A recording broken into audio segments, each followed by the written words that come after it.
Here is some native honeysuckle. This will get pink flowers whenever the sun comes back.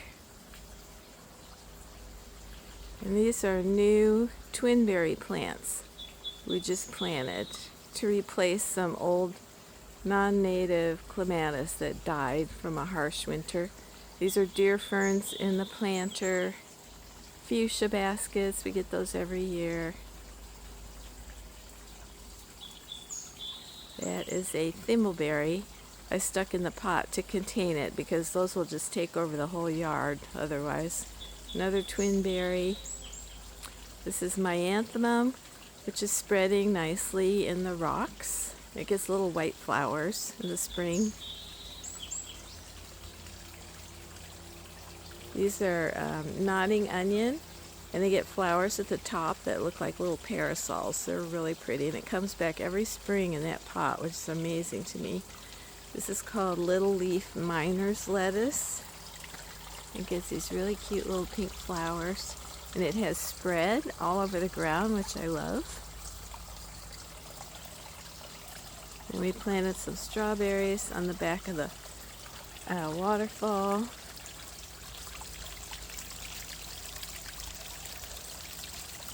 And there's some salal fern, sword fern. This is some water mint. It's not native, but it's just very happy there. And here's our stream. We planted a couple grasses on the side.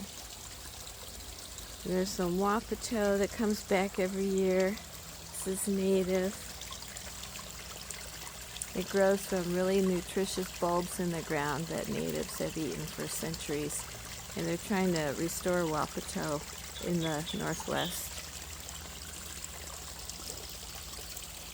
There are the koi.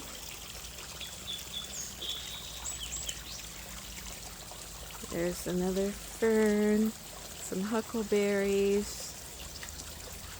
This is an ash that comes back every year. I cut it down to the base and it just comes back every year like this, but it's really pretty. It doesn't hurt anything, so it's okay.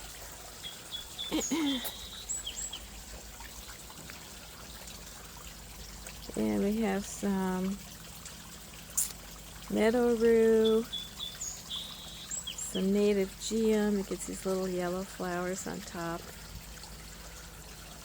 This is a salmonberry. And it just gets bigger every year. I'm waiting for some fruit this time around. And here's our little meadow created. All of this used to be lawn when we first moved in. And all of this is about 6 years old now.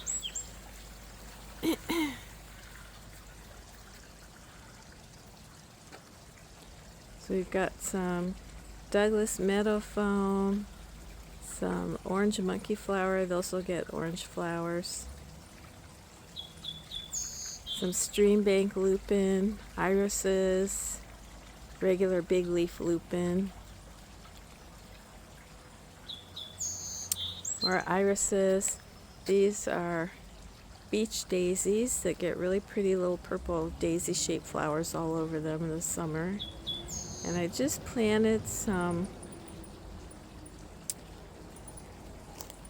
blanket flower. This is really more of a Central Oregon. This one has a bud on it. It's more of a Central Oregon plant. It loves the hot sun, which we have plenty of in the summer now. So, and it gets these big, bright orange flowers. They're kind of like, what are those called? Not daisies, but they're kind of daisy-shaped. And this is all yarrow, which the bees love. This gets white flowers all summer long. And this is native and spreads like mad, which I love. This is ocean spray, which gets these beautiful white plume flowers. It's got buds all over it now. And they're really lacy white plumes. They're just beautiful, and they kind of droop over once they bloom.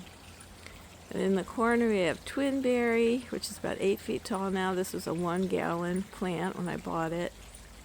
and a vine maple underneath that. And this is a spirea. This will be covered with pink flowers in the summer. This is snowberry, and it gets these pretty white berries all over it. They are toxic though, but the dogs don't eat them, so we're good. And then this is ceanothus. The flowers are just starting to open up. It's really more of a Northern California tree, so it does like the hot sun. So it's doing okay here. And then this is salal, which is native to this area. And again, this was just a little 1-gallon plant when I bought it, and it's just so happy in this spot. And then we have some Douglas asters back there, which I have been pruning because they will just take over everything. But they're coming back. And here's another spirea.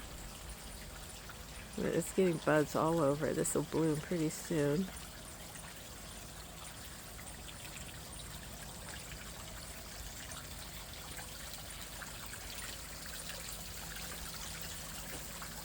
And then we have some flower beds with Douglas asters that just showed up in there. And this hardy fuchsia is spreading from this box into this one. And I stuck some ferns in the ground here. We used to have them all along this path, but the dogs just trampled everything. So we've had to move things over. But they like it there pretty well. And then we have some lady ferns. This is Enchanter's Nightshade. This will be covered with little white flowers. Some foxgloves that just showed up. Always happy to see those. Another sword fern. These are Japanese windflower, which get really, really tall. They get white flowers on top in the summer, late summer. And then here we have a whole bunch of bleeding hearts. These are native. And the pollinators love the flowers, bees and butterflies. And this is my little do-it-yourself garden over here. All this stuff just showed up on its own. This pot was empty, and then a rose bush showed up in it. It's a native rose. Some foxgloves. You can see how those are growing. And here's some jasmine. Here's our deck. We always get flower baskets for color. There's the hummingbird feeder. We have a family that lives on our lot. They're here. They're year-round. They're Annas. They're native.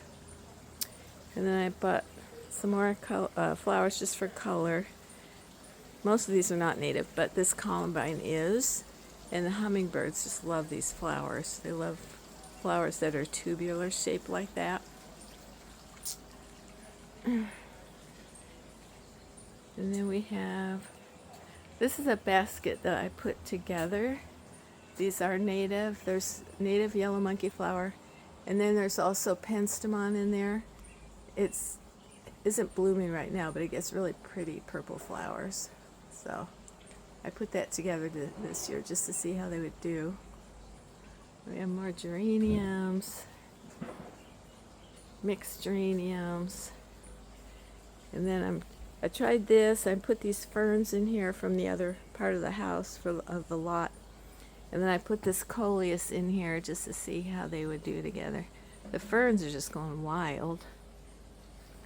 And then here is a goat's beard I just planted this year. And this will turn into a big, beautiful bush. And I think it'll do really well in this giant pot. A couple more hardy geraniums, jasmine. And then this is our big, beautiful oak tree that was here when we bought the house. It's not native, but it's always full of birds.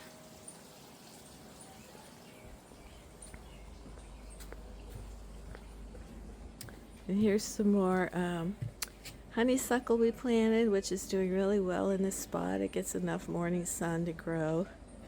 And then here's more twinberry. And these literally were 2 twigs I just stuck in the ground. And this is what it has done. Because this is native and it'll pretty much grow anywhere.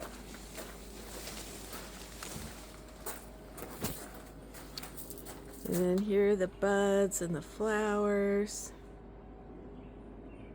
I don't see any fruit yet, but it gets these really pretty dark red, almost black berries on it that the birds like.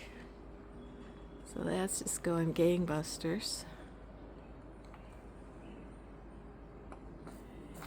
And then here's some more ferns. These just all showed up because the conditions are just right for them. And same with all this oxalis. This native clover gets really pretty yellow flowers. This just showed up too. There's some more of it back there. And then this snowberry just showed up over here.